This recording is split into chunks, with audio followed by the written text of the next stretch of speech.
Okay, so the translator is here. I'm just gonna.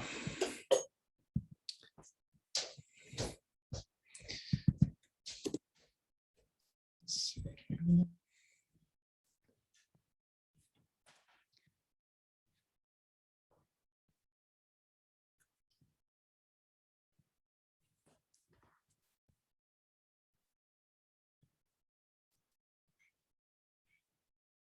And make sure to go in the English channel if you're listening in English. Okay. Pranams again, everyone, and welcome. This is the last episode of this series, Visrambhena Guroh Seva, the Life of Swami B Tripurari, my Guru Maharaj. And okay. So I'll just do like a brief recap. In the first episode, I kind of gave hints about Guru Maharaj's previous life, how he must have lived. Sorry, I have to give permission to record. Okay. So in the first episode, sorry, I'll start over. In the first episode, I talked about how Guru Maharaj, how his previous life must have been if he was able to start from such a high level in this life. So he must have been practicing with very strong integrity. And then we recounted some kind of childhood memories he has shared. For example,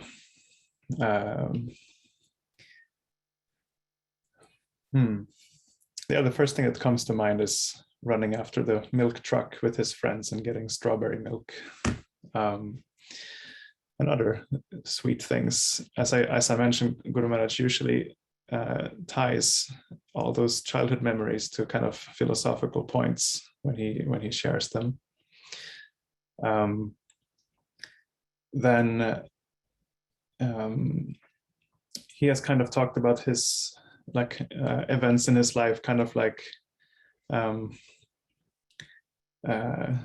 being a seeker and not feeling satisfied, so going to the next place, not feeling satisfied there, so going to the next place.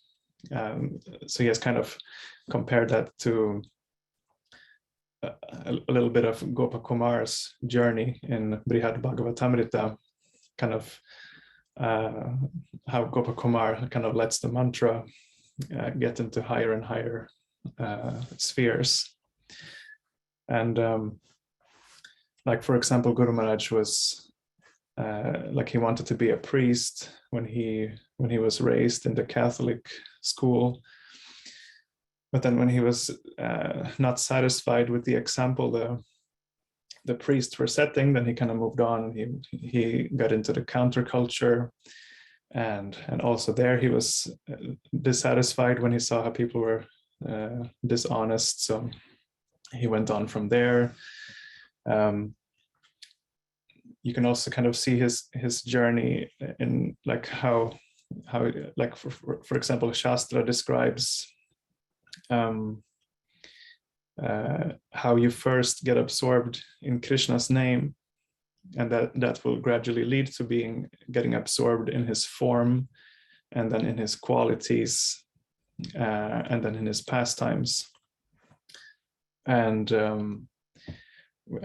we can see all of this in Guru Maharaj because already before he met devotees, he had read the Mahamantra on an incense package, and he was meditating on the name, on the Mahamantra in his mind while keeping out Mauna Vrata, like a vow of silence. And he took that vow of silence because he felt like people were just talking because they liked to hear their own voice, but they didn't really have anything to say, but they were just waiting for the other to finish speaking so that they could speak. That's kind of how he felt.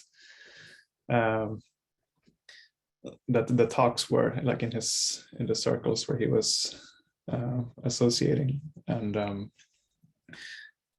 so he took a vow of silence, but he was chanting the Mahamantra in his mind, and he has described that he let the Mahamantra kind of lead him. So it brought him into the association of devotees and Prabhupada. And then as we described in the last episode, after like namasmaranam comes rupa smaranam, absorption, mental absorption in Krishna's form. So how Guru Maharaj was getting absorbed in the deities at the Los Angeles temple, how he kind of was charging himself by meditating on their forms, and all throughout the day also. And he has also described spontaneously meditating on Krishna's qualities. For example, he has described an instance like that at the New York temple in Brooklyn, when he was singing kirtan before the Radha Govinda deities. So then he was spontaneously meditating on their qualities. So from absorption in the name to absorption in the form to then absorption in the qualities. And he has also described absorption in Krishna's pastimes. Like we shared last time, when he was on the walk on his first walk with Prabhupada, he just spontaneously kind of like it was as if the environment just became Vrindavan, and Guru Maharaj was just spontaneously meditating on Krishna's pastimes with the cowherd boys. And so then in the following episodes after the first one, like we were talking about Guru Maharaj's time in ISKCON with Prabhupada being present on the planet, and then also when Prabhupada left, and up until Guru Maharaj came in contact with Srila Sridhar Maharaj.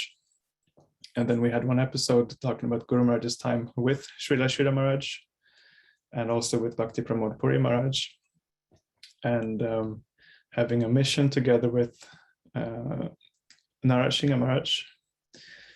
And then in the previous episode, in the last episode, sorry, we were talking about the time from when he kind of sort of restructured his whole kind of approach when he moved from Eugene and moved to California and founded the Audarya Monastery, and kind of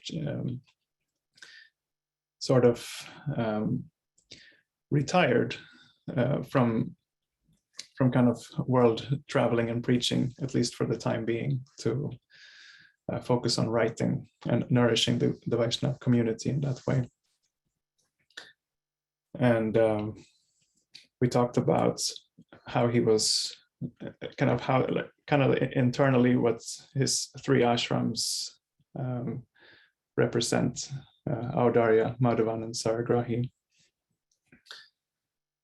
And also how he is kind of through those ashrams offering people what he himself was experiencing like all the time since his kind of first days in the temple, like how he's extending his own experience through his ashrams, and how his ashrams correspond with his books, how that's the idea, like how he wants people to kind of see the connection between the way he lives and how his books are written.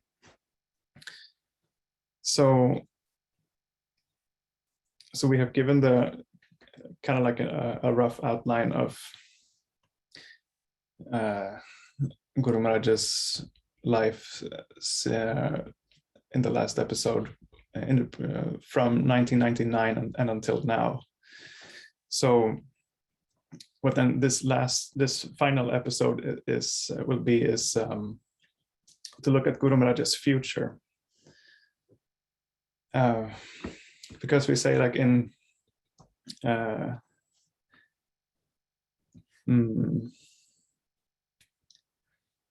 of course, we're not talking about the judging here, but you heard this this statement from Guru Maharaj that Chaitanya Mahaprabhu doesn't judge you by your past, and not even by your present, but by your future and your prospect.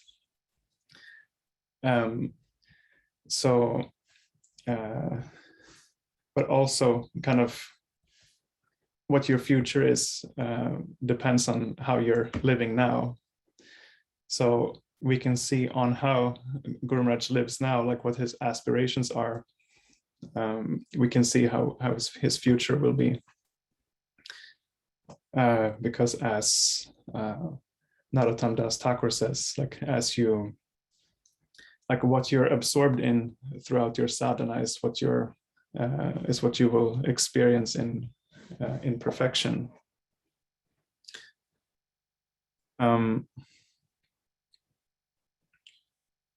So I want to talk about Guru Maharaj's ideal, and to do that, I wanted to kind of start very broad, because if I simply say, like if you just say, for example, about anyone, like you could say in just a few words, for example,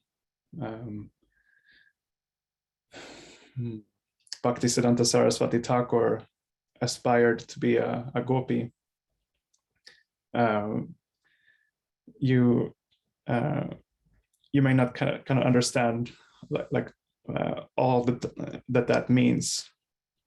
That's a very deep thing. So I want to kind of start very broad and then kind of hone in, and kind of so that you kind of see what is left behind for every step that we kind of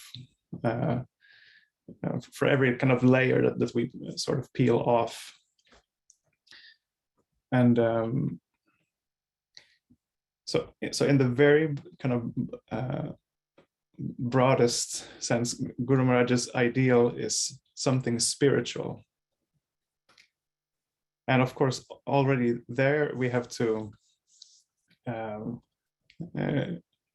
you kind of leave a lot of things behind.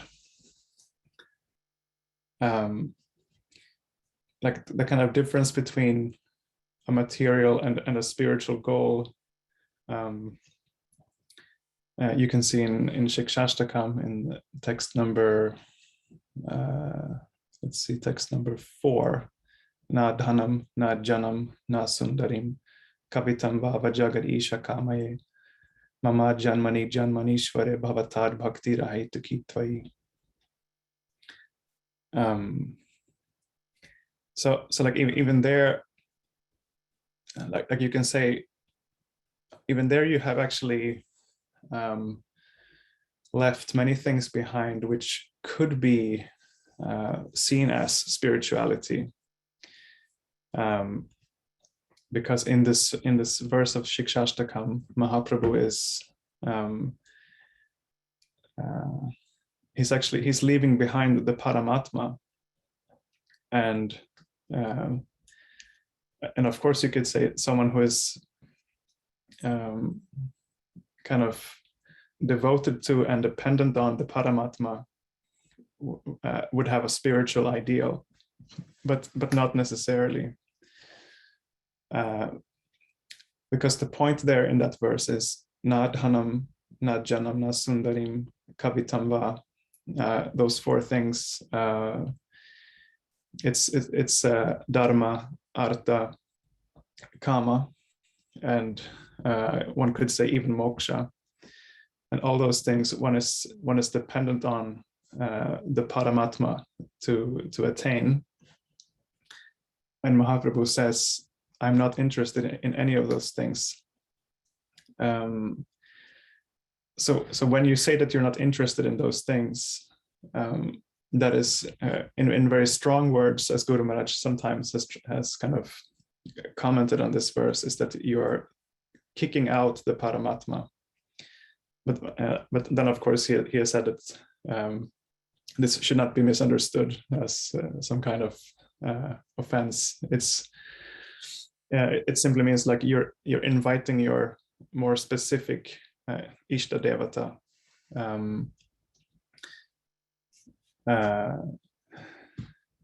Like, for example, Krishna Balaram or Radha Shyam Sundar or Gauranitai.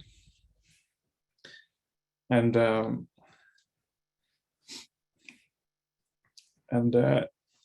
then comes, of course, if I say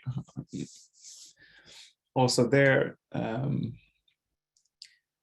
like simply by saying Krishna Balaram, Radha Krishna, or Gauranitai, then we have also already kind of peeled away another layer, which is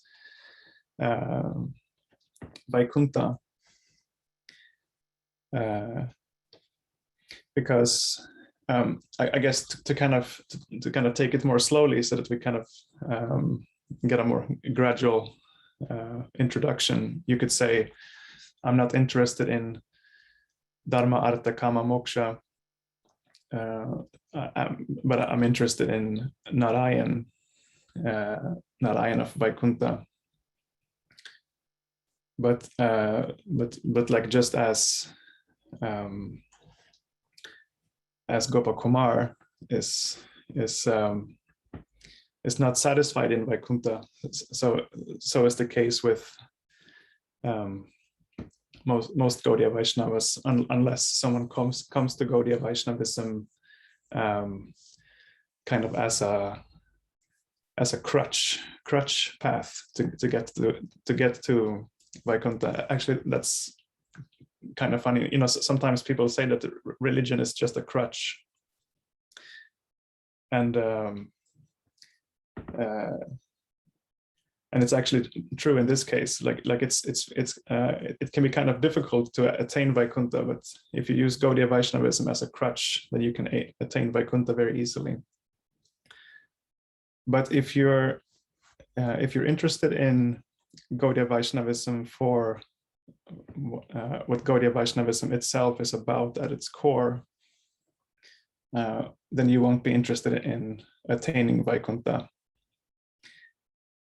which is the kind of opulent abode of Bhagavan. And Guru Maharaj has told a story about when he was young in ISKCON, and that I think he was a brahmachari still, and there was a sannyasi who told him that actually most devotees will go to Vaikuntha, only a few will go to Krishna in Vrindavan.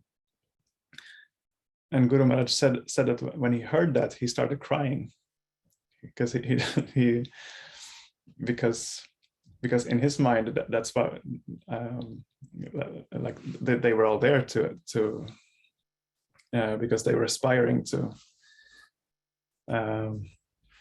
attain the service of Krishna in Vrindavan. And he said, of course, later he found out that he was right, not that so this sannyasi was wrong. And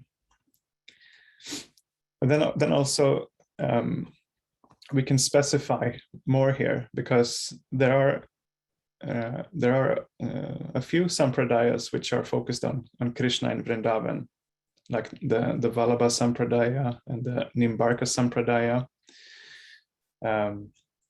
We could actually start first with the Madhva Sampradaya, because and also the Ramanuja Sampradaya to some extent, some of them, because they some of them kind of go a little further than Vaikuntha. They actually go to Goloka, but to the kind of outer part of Goloka, like to Dvaraka. Like in the Madhva Sampradaya, they worship Udupi Krishna. which is not like Vrindavan Krishna, but it's anyway closer to Vrindavan Krishna than Narayana and Vaikuntha. And there's also like poetry from the Alwars in the Ramanuja Sampradaya, who they kind of aspire to become queens in Dwaraka. And then we have these more like Vrindavan Krishna centered sampradayas like Vallabha and Nimbarka. But they have like a different focus than Gaudiya Vaishnavas do. So like for example, in Vallabha Sampradaya, they have Vatsalya Bhakti and also a form of Sakhi Bhava, a type of Gopi Bhava. And in the Nimbarka Sampradaya, they have a very extreme focus on Sakhi Bhava that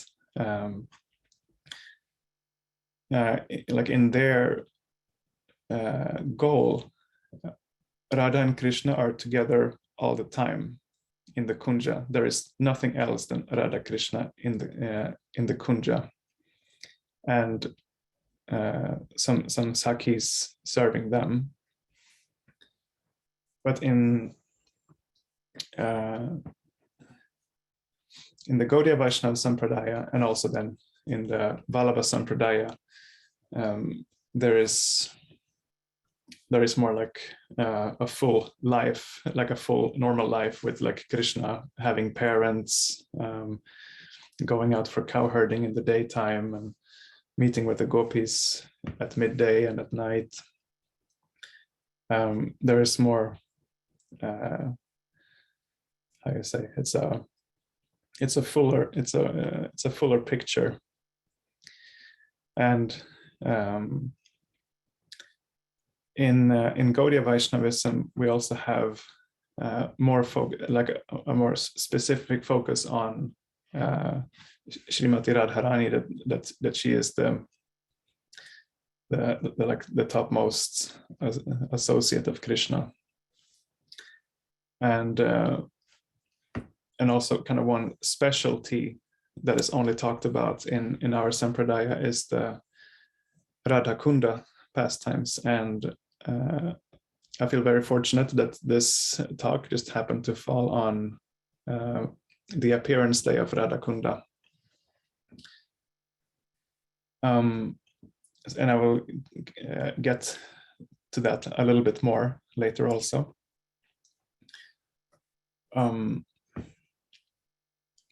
But also one extremely special thing that I would say is like the most important specialty of Gaudiya Vaishnavism that the other Vrindavan Krishna centered sampradayas are not talking about is Chaitanya Mahaprabhu. So this is an extension of Krishna Lila into a whole other Lila, but still the same. It's like Achintya Beda Beda, that Mahaprabhu creates a whole, Krishna comes as a devotee, which becomes a whole kind of parallel Leela, where he is trying to step into the shoes of Srimati Radharani and experience Krishna experience himself, but from her perspective. Like it says that Krishna comes for three internal reasons to this world as Chaitanya Mahaprabhu. The first is to experience the glories of Srimati Radharani's love. The second is to experience the qualities in himself that only she experiences. And the third is to experience the happiness that she feels when she realizes his love. And then also there's a fourth reason, which is as Guru Maharaj has said, it's like an external reason, but even the external reason is very internal, because there is a point in the Rasa Lila where Krishna is astonished by the love of the gopis, and especially Srimati Radharani, and he is telling them that he cannot reciprocate with them. Like he makes this promise in Bhagavad Gita that as you approach me, I will reciprocate. And Krishnadas Kaviraj Goswami in Chaitanya Charitamrita is pointing out that Krishna wasn't able to maintain this promise in the case of the gopis, because they simply have more love than he's able to give them back. Like he's kind of describing it in a very practical way to them. That, for example, they can devote themselves entirely to him only, but he cannot devote himself to them only, because he also has to reciprocate with his mother, with his friends, and so on. So he cannot really repay that kind of one-pointedness. So he says that he's going to come to this world. This is actually something that Guru Maharaj has revealed. It is kind of hinted at in Sanatana Goswami's commentary on this verse in Srimad Bhagavatam.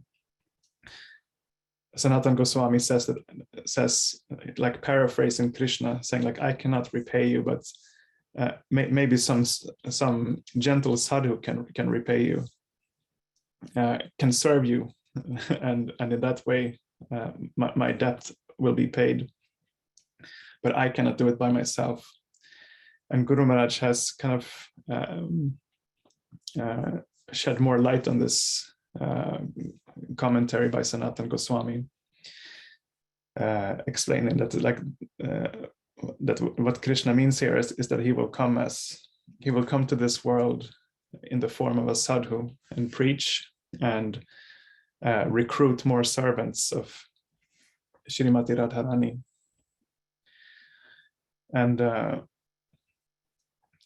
And of course, Mahaprabhu comes to this world, and he has Nityananda Prabhu with him, and they are both preaching. And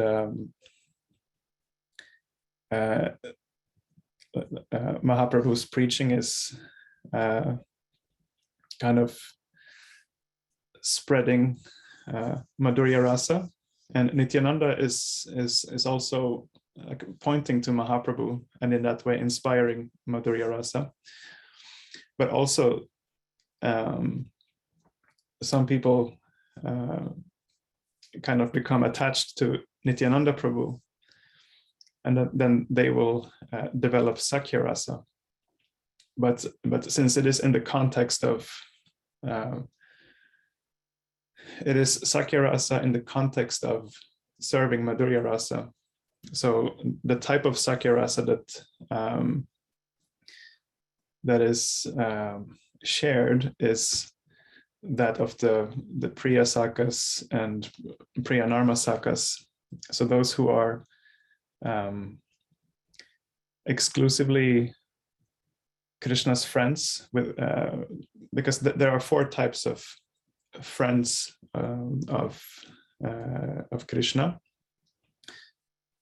The first type has friendship with a tinge of servitude, of dasya.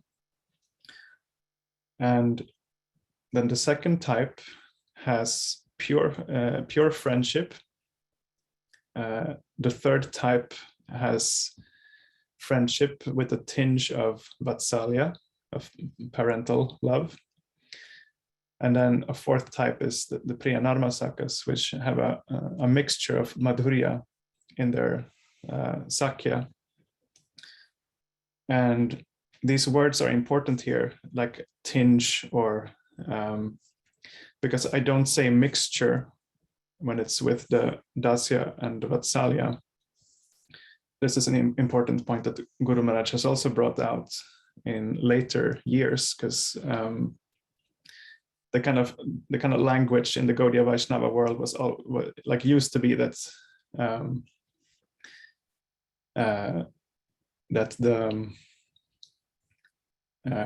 that some cowherd boys had a mixture of dasya and a mixture of vatsalya, but it's actually only the priyanarmasakas who have a mixture with another rasa, which is madhurya. The word for the other ones, with this kind of combination of rasas, is sankul, and it does not mean mixture, it means bundling. So it means in the same person you have dasya rasa and sakya rasa, or dasya rati and sakya rati. But those two ratis don't mix. It is what happens is that the dasya is making the sakya contract at times, because when you have like a serving mood, then you the thing is that just pure sakya rasa is it means Visrambha, like the name of this series, Visrambhena Guroh Seva. It means confidence. It means that you're 100% confident with Krishna, that he feels exactly the same way about you that you feel about him, and that there is like no difference between you. You're totally equals. But if you have dasya, then you feel like you are looking up to him, like you're not on the same level. You're his servant. So this is the case with the younger cowherd boys, who are a little bit younger than Krishna. And with those who are a little bit older than Krishna, their sakya rasa is bundled with vatsalya, and that also contracts the sakya. Like it doesn't. If you're kind of seeing yourself as you're like protecting kind of a younger brother, so sort of, then you're also not on the same level. So it's not something that enhances the sakya. It's something that holds the sakya back.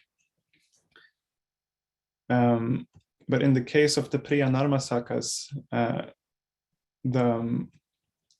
the word that's used is not sankul, but mishra, so which means to mix. That's the term used in Bhakti Rasamrita Sindhu. So this means that when madhurya comes into the picture, it's not that this in any way holds the sakya rasa back. It's actually enhancing it.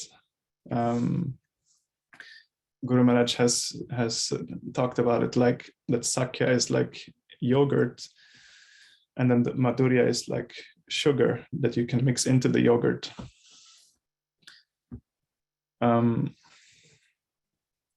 So there have come lineages in Gaudiya Vaishnavism of Priya Sakas and Priyanarmasakas. by the kind of combined influence of Chaitanya Mahaprabhu and Nityananda Prabhu. And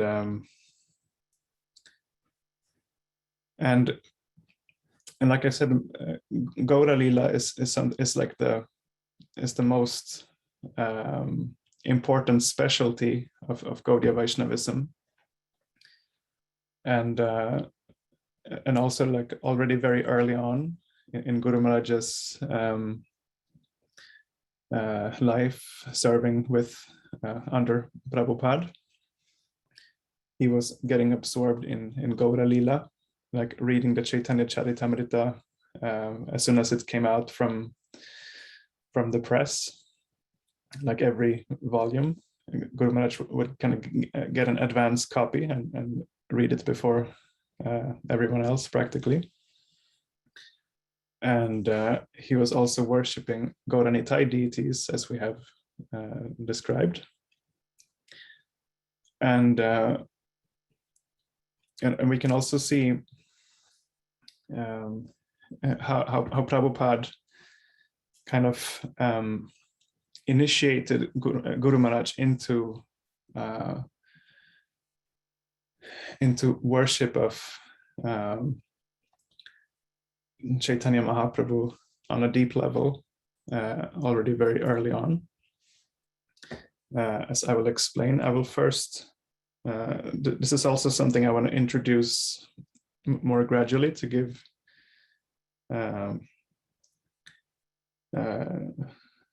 more appreciation. There's a pastime in Chaitanya Charitamrita where where Nityananda Prabhu breaks Mahaprabhu's danda into 3 pieces. It's shortly after Mahaprabhu takes sannyas and leaves Navadvip, and Nityananda Prabhu is with him. And they are at, let's see here. Yeah, I'm not sure here. They are near some river. I'm not sure which river, but Nityananda Prabhu throws the pieces of Mahaprabhu's danda into the river. And Krishnadas Kaviraj Goswami says something very special about this pastime in Chaitanya Charitamrita. He says that the pastime of breaking of the staff is very deep. Only one whose devotion is fixed upon the lotus feet of the 2 lords can understand it. And the 2 lords here are then Gaura Nityananda. As Guru Maharaj often mentions, Gaura Nityananda are the kind of presiding deities of the Chaitanya Charitamrita. They're in the Pranam mantra in the beginning, Vande Shri Krishna Chaitanya Nityananda Sahodito Gauda Daya Pushpavanto Chitro Sangdo Tamonido, as Haripriya described in her class on faith this Monday about this verse. So here, like you can see that Krishnadas Kaviraj Goswami is talking about having Gauranitai as your Ishta Devata, and being fixed in devotion to their lotus feet. And he's saying that only someone who is fixed like that on Gauranitai in their heart, they can understand this pastime of Nityananda Prabhu breaking the danda of Mahaprabhu. And Bhaktisiddhanta Saraswati Thakur gives a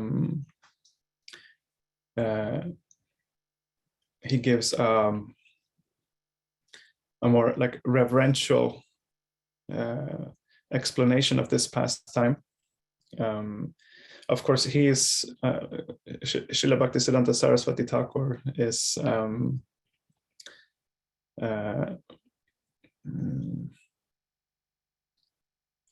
how to say, like maybe I shouldn't say that Gaura Nitai is his Ishta Devata.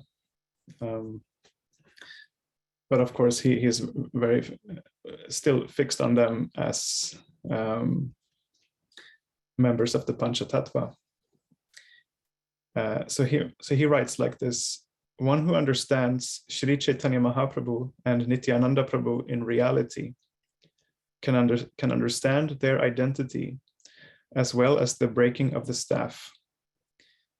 All the previous acharyas, being induced to engage themselves fully in the service of the Lord, gave up attachment for material life and thus accepted the staff, which signifies full engagement of the mind, speech, and body in the service of the Lord. Sri Chaitanya Mahaprabhu accepted the regulative principles of the renounced order of life. That is completely clear.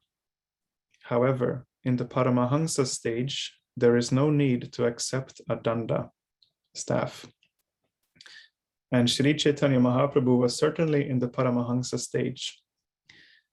Nonetheless, to indicate that everyone should take sannyas at the end of life in order to fully engage in the service of the Lord, even Paramahansas like Sri Chaitanya Mahaprabhu and his confidential devotees follow the regulative principles unfailingly.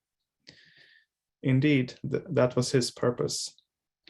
Nityananda Prabhu, who was his eternal servitor, believed that there was no need for Sri Chaitanya Mahaprabhu to carry the staff and to declare to the world that Sri Chaitanya Mahaprabhu was above all regulations. He broke it into 3 pieces. The pastime, known as Danda Bhanga Leela, is thus explained by Srila Bhaktisiddhanta Saraswati Thakur. And this also corresponds, like it makes me think of Guru Maharaja's, what at least seems to be Guru Maharaja's favorite verse in the Prabhupada Padma Stavaka, that is about Bhaktisiddhanta Saraswati Thakur. Actually, like his favorite line, like the one I've heard him quote the most and give the most lectures on, is Parahamsa Varam Yati Vesha Gatim, where Srila Maharaj says about Bhaktisiddhanta Saraswati Thakur that although he was a Paramahamsa, he accepted the dress of a sannyasi, meaning that for him sannyasi was not like going to a higher level, but actually going to a lower level when he took on the sannyas vesh. But Prabhupada gave Guru Maharaj a deeper explanation of this pastime, which also shows that Prabhupada was kind of fits the description that Srila Krishnadas Kaviraj Goswami is giving here, that someone who is fixed upon the lotus feet of the 2 lords and who can thus understand this Danda Bhanga pastime. And that was when Guru Maharaj had started worshipping the Gaura Nitai deities. Like I also mentioned, Prabhupada did not allow many people to worship deities of their own. Usually deities were only in the temple, and a few devotees had their own deities. I've only heard of 3 cases. So Guru Maharaj had seen one of those other 2 devotees who had their own deities. This other sannyasi also had Gaura Nitai deities, and he had put a danda by Mahaprabhu, and so Guru Maharaj was wondering if that was correct or bona fide to put a danda by the Mahaprabhu deity. So he asked Srila Prabhupada about this, if this is really appropriate. And Prabhupada told him, no, we don't like to think of Mahaprabhu as a sannyasi. And then he said to Guru Maharaj, this is why Nityananda Prabhu broke his danda. And this means kind of focusing your devotion on Gaura Nitai in their forms in Navadvip. So as Guru Maharaj has explained, there is this kind of window of Gaura Lila that we are interested in, that we want to enter into and kind of live in eternally. And in Navadvip, in the spiritual world, there is only that, how you say, kind of situation. There is not Mahaprabhu when he is a young boy, and there is not Mahaprabhu when he's a sannyasi, for example. There is only when he is a certain age and in Navadvip. And the way it plays out in this world, it is from the time that Nityananda Prabhu joins Mahaprabhu's pastimes in Navadvip and until Mahaprabhu takes sannyas. So those, I think it might be a couple of years or something, but whatever time it is it's that time when Gaura and Nityananda are together in Navadvip. This is the ideal that we are aspiring to enter into. And Guru Maharaj has explained that one could simply focus on that and not worry about one's Vrindavan aspiration, because it will come in the course of that naturally. But he has also said that, but actually Gaura Lila is all about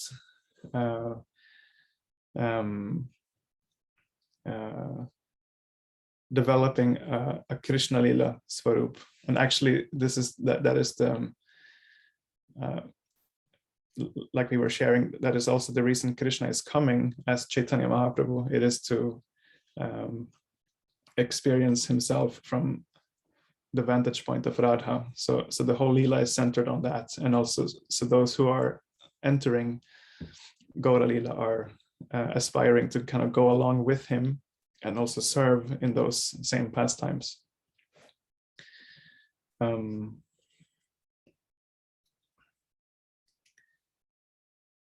So it is part of Gaura Lila to aspire for an identity in Krishna Lila.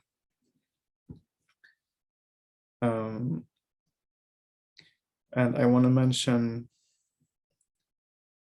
let's see here. I want to mention three things that Guru Maharaj has said about entering Krishna Lila while aspiring for Sakya Rasa. Because Guru Maharaj is following the inner mood of Srila Prabhupada, which is Sakya Rasa. And this is, for example, shown in Prabhupada's prayers on the Jaladuta, where Prabhupada is kind of arguing with Krishna, telling Krishna that he has to give. Prabhupada is saying that he has a service to do for Srimati Radharani, and you will be blessed if you will help in that service. Like that will be like piety for you.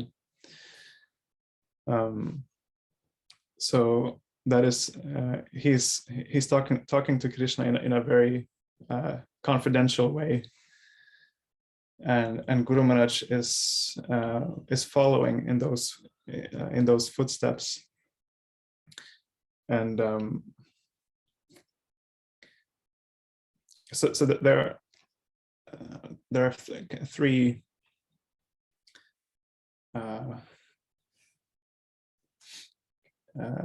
three kind of special things I want to mention about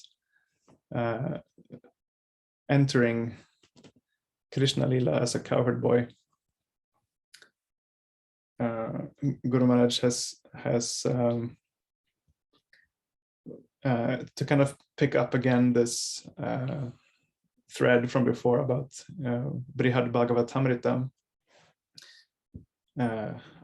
Like we shared, like Gopa Kumar is going from planet to a higher planet to a higher planet, going through all the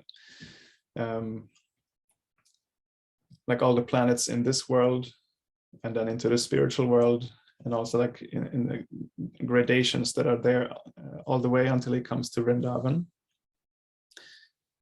And it is said that when he entered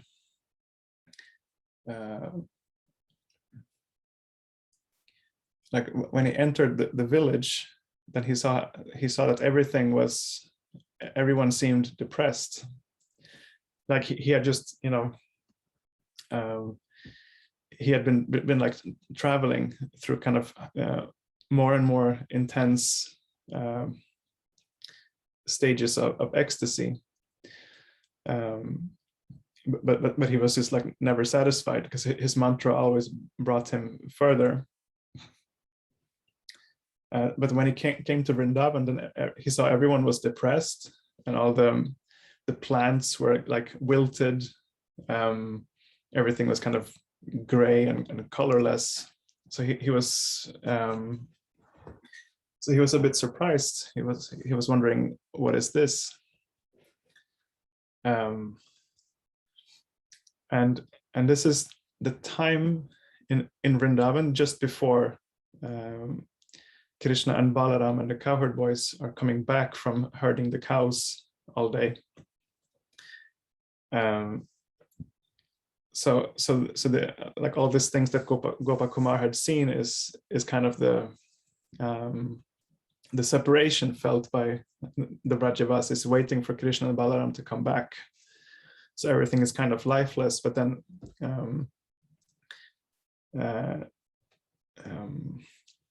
like as Guru Maharaj has explained, separation is like low tide and union is high tide.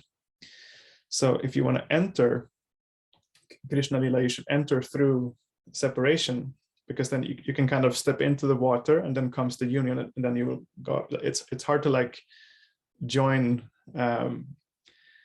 like directly into a flood. It's kind of like how he explains about Chaitanya Mahaprabhu, that you can't really approach Chaitanya Mahaprabhu because he is like a volcano just exploding with lava, or he's like a waterfall that you can't really get close to it. But he has described like how the 6 Goswamis have made like a pond that kind of collects the water from that waterfall so that you can approach it. So in the same way, separation is kind of where you can enter, and then the flood will come and bring you along. So Gopa Kumar is entering Vraj at this kind of separation time, and then comes this like flood waves of union when Krishna Balaram comes back. So he has talked about that as a way of entering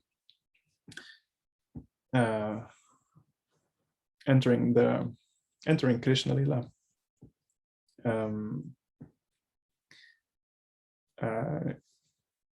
He has also talked about how Gopa Kumar is getting further instruction when he comes there. Like when the boys come back and they all sit down to eat together, Gopa Kumar is just like a newcomer, and he doesn't really know where he's fitting in yet in the Leela, but Krishna is giving him hints. So it's Guru Maharaj is kind of showing how entrance into the Leela is something that is like unfolding as you get there. Like Krishna will hint to you where you belong, like where you should go to, like where is your home in the holy dham.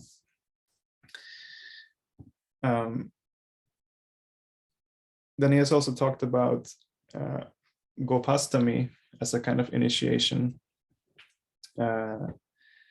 He has written that those interested in Krishna's eternal friendship will hanker to herd cows with him through the initiation ceremony of Gopastami. So this is the day when Krishna gets initiated as a cowherd boy. And before that, he was herding the calves. But when he becomes a cowherd boy, then that is like when he really like becomes himself, like that is his dharma. Like Guru Maharaj has kind of poetically described it as, like he has said, for example,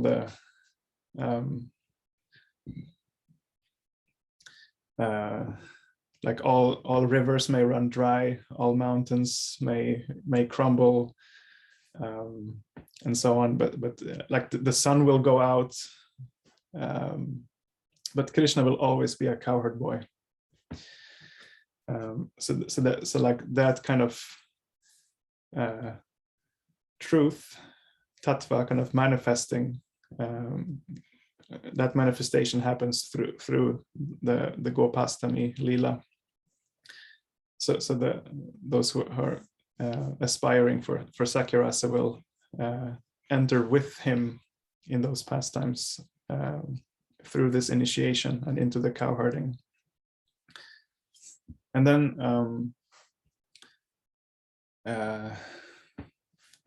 to end here, it's already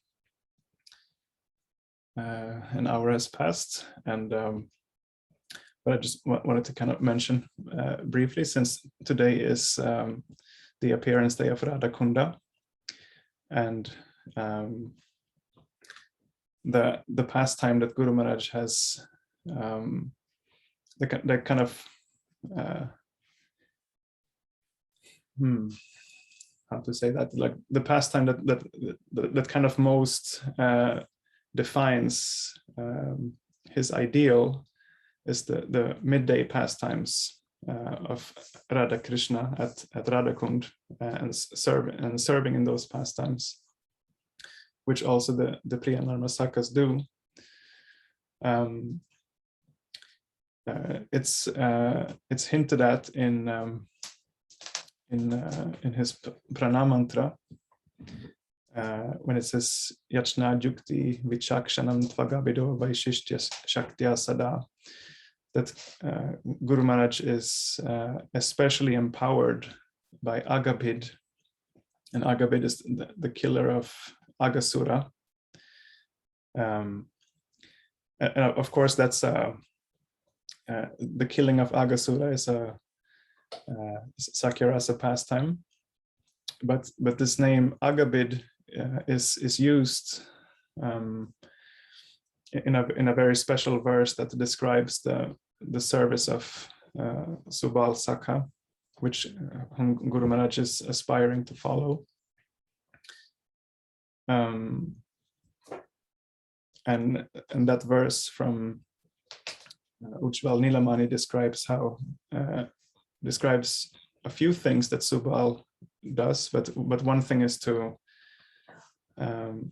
speak to Radha when she is angry at Krishna, to kind of pacify her and make her go back to Krishna.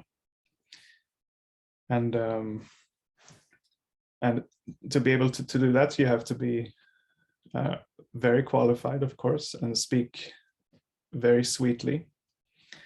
And this is what Guru Maharaj's aspiration is. So I will stop there.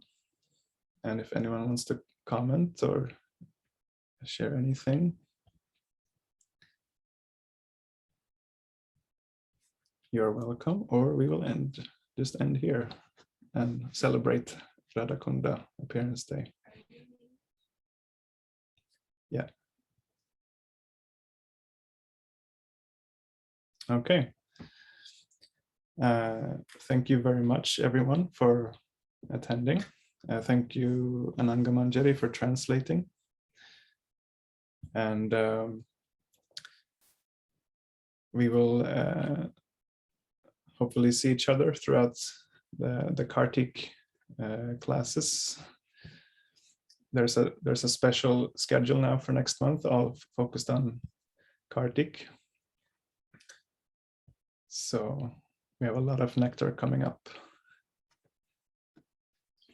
Vancha kalpatarubhyascha kripa sindhubhya eva cha patitanam pavanebhyo vaishnavebhyo namo namaha. Ananta Koti Vaishnav Vrinda ki jai. Gaura Premanande.